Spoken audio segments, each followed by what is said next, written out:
Hi, thanks for joining me. Today I'm going to be going over the first problem from week 3 of the summer invariance maths competition.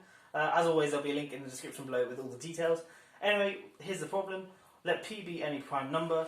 Let capital NP be the smallest integer, so that whenever we choose NP vectors of the form AI, BI, where both AI and BI are positive integers, we can find I and J distinct, so that the determinant of AI, BI, AJ, BJ is a multiple of p.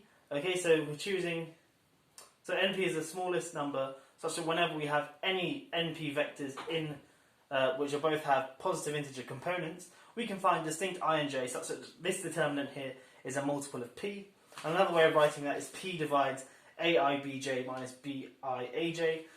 Now last week I made a small mistake when in problem 1, part 1, where I think I said n divides something, when in actuality I meant that something divides n, or the other way around, I can't remember. But that may have confused you because I wrote it the wrong way around. But yeah, so I apologise for that, but this time I'm going to make sure this is what I mean. If something is a multiple of p, that means it's p times something, and that gives you the determinant, so p divides the determinant. Okay, and we want to know what capital NP is explicitly. Anyway, if you want to have a go at this problem, pause the video now and give it a go for yourself, and I'm going to go over a solution. Okay, I'm just going to say what the answer is, so if you don't want to know what the answer is, go away. And the answer is NP equals P plus 2. Okay, and the way I'm going to prove that is firstly I'm going to show that NP must be bigger than or equal to P plus 2, and then I'm going to show it must be at most P plus 2, and from that we can conclude that NP equals P plus 2. Okay, let me show first that it's at least P plus 2. Okay, and the way I'm going to do this is show that I can find P plus 1 vectors in n squared, so P plus 1 vectors of the form AI, BI in n squared, so that no two of those vectors have the property that that P divides that AI, BI, AJ, BJ. Okay, so let me just go over that once again. I'm going to give you P plus 1 vectors in n squared, for which whenever you take any combination of those two, whenever you take two vectors in that set of P plus 1 vectors and shove them into this determinant, this thing is not going to hold. You're never going to get a multiple of P. Okay, well, what is this set? Let's call this set S, and it's going to be the set of vectors P plus 1P, and that's union the set I1, and that's for I equals 1 to all the way up to P. Okay, so here I've got P vectors, and here I've got another vector here. Notice that this vector certainly isn't in this set here, because the right-hand component here is P, and 1 is not a prime number. Anyway, so I've got P plus 1 vectors here, all of which are in n squared, and now I'm going to show that whenever you take any two of these vectors and put it into the determinant, you're never going to get a multiple of P. Okay, so firstly, let me show that whenever you take any two vectors from this set here, it's not going to be a multiple of P. Okay, so let's just take any arbitrary one. So it's going to be I1 and J1, and this is for I and J distinct. Well, what's this? That's just I minus J. Okay, but because I and J are both between 1 and P, that means that I minus J is going to be between minus P and P, and not including P and minus P. So the only way this can be divisible by P is if I minus J... the only way this can be a multiple of P is if I minus J equals 0. But if I minus J equals 0, then that means that I equals J, which is a contradiction. So we've shown that whenever we take two vectors from this set here, their determinant is not going to be a multiple of P. Okay, the last thing to do is just check that when I take the determinant of this vector and some vector in this one here, I'm also not going to get a multiple of P.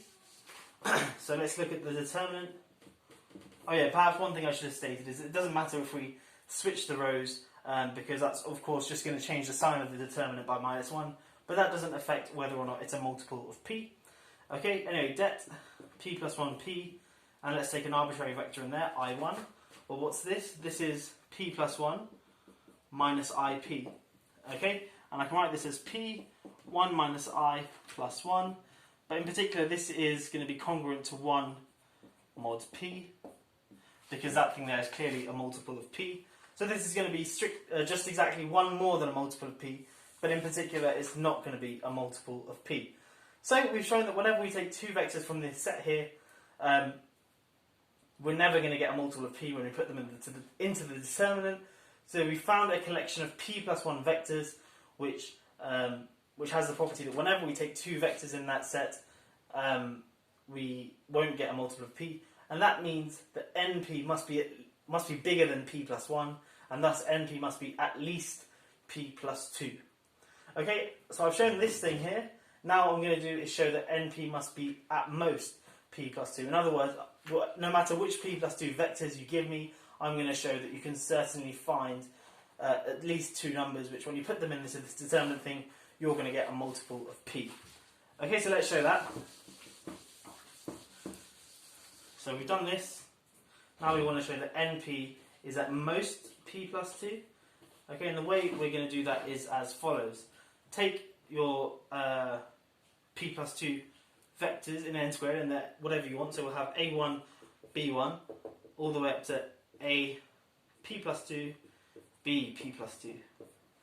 Okay, so p plus 2 vectors in n squared. Now we're going to simplify the problem a little bit.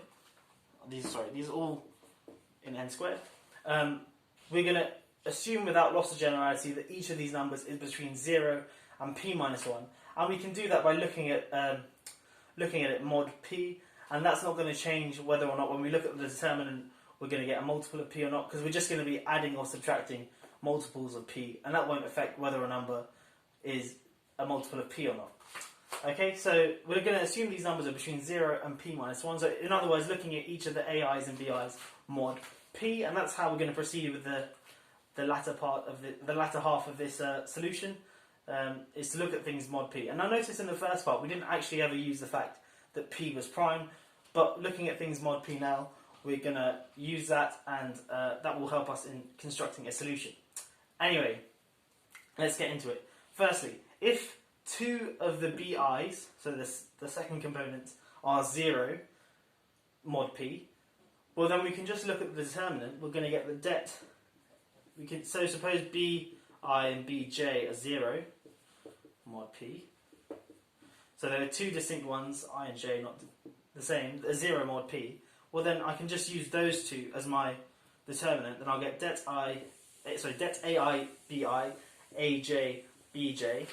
That's just going to be ai times bj, but bj is 0 mod p, so it's going to be ai times 0, and then minus aj similarly times 0, which is congruent to 0 mod p, which means of course that this thing here is a multiple of p, and we're done.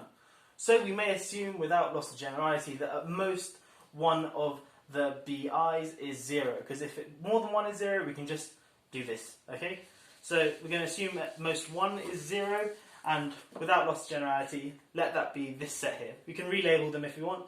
So if there is one with 0, it's going to be bp plus 2. So in other words, b1, b2, all the way up to bp plus 1 are not 0 mod p. That's all we're really interested in. Okay, cool. Now what I'm going to do is, because we can sort of work in, so if you've done number theory or perhaps groups before, you may recognise this notation. We're going to be working in mod p, and the special property of primes is that each number has an inverse, there's a one-to-one correspondence with inverses mod p. So if you take any number between any non-zero number in the set 1, 2, 3, all the way up to p minus 1, there's some other number in that set. So if s is here, there exists t, a number of 1 to p minus 1, such that st is congruent to 1 mod p. Okay, so in other words, each of these numbers has an inverse. I'm not going to go into why that's the case. It's not really too important, as long as you're happy that that's true.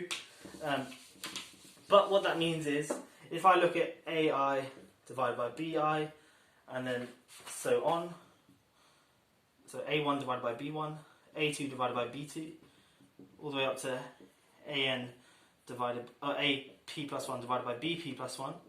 Notice that that's p plus 1 numbers, and this all makes sense because I'm dividing through by a non-zero number. And in fact, the thing I just said about inverses, forget about that. That doesn't make any sense. It doesn't really help to the problem. I thought it would. I apologise. Anyway, carrying on. We have all of these numbers which make sense, and we're dividing, or we can sort of think of this as post-multiplying by the inverse of bi. I guess maybe the inverse thing I said does make sense. Anyway, these are each going to be numbers between 0 and p minus 1. And because we've got p plus 1 numbers, and p plus 1 numbers here, by the pigeonhole principle, at least two of these are going to be the same, mod p. So there exists I does not equal to j, such that ai over bi is congruent to aj over bj mod p. But then the result that we want just falls out of this quite nicely. Just by cross multiplying and whatnot, we get that ai bj minus aj bi is congruent to 0 mod p. And that is exactly the determinant we want. So what have we done here? Just quickly go over. We're showing that np is at most p plus 2. So we've taken any p plus 2 arbitrary vectors in this set here. And then I said, well, let's look at the mod p. And then if two of the bi's are 0, then you can just use those two. And then notice that the determinant is 0 mod p, which means that the determinant as a whole will be a multiple of p. And now if at most 1 is 0, which is the other case, then you can look at the other p plus 1 vectors. And because of the pigeonhole principle, when you look at these quotients here, at least two of them will be the same. Let's call them I and j, which will be distinct. So we have that ai over bi is congruent to aj over bj mod p. And then that means that this thing here is congruent to 0 mod p, which is exactly the determinant. And thus the determinant is a multiple of p. So we've shown that np is therefore at most p plus 2, because we've shown that any p plus 2 vectors has this property. And before we showed that np must be at least p plus 2. Putting those two results together means that np equals p plus 2. And that is the answer.